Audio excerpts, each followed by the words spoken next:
So, good morning everyone. My name is Andrew Joseph S. Nicomels from BSIT 3K. My subject is SIA and the activity is assessment number 3.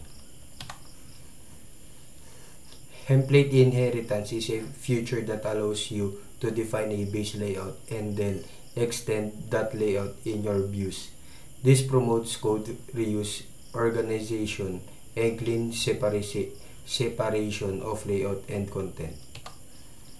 In a real-world application, Blades template inheritance lets you create a base layout with common elements like a header, content area, and footer. Individual pages like the vlog homepage or a single post page can then extend this layout and inject their own unique content into predefined section.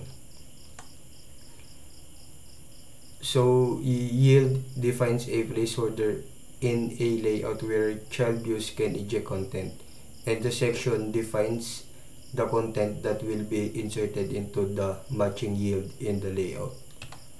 Blade sections and yield are used to manage content in different views by defining placeholders in a parent layout with yield and filling them with specific content in child views using section, which allows developers to maintain a consistent structure across pages while customizing unique content for each view. Blade control structures make code more readable than raw PHP because they use a simpler, cleaner syntax like if, for each, and while that blends naturally with HTML, avoiding repetitive PHP tags and making templates easier to follow and maintain.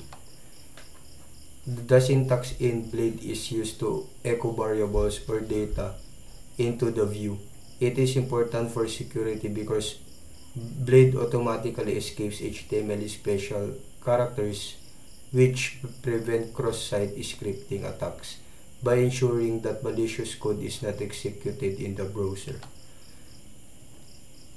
Component is a template that contains the reusable structure, and a slot acts as a placeholder where you can pass custom content when using the component. Blade's component and slots lets you create reusable UI elements by defining a component like card, button, or modal, and then injecting dynamic content into it using slot.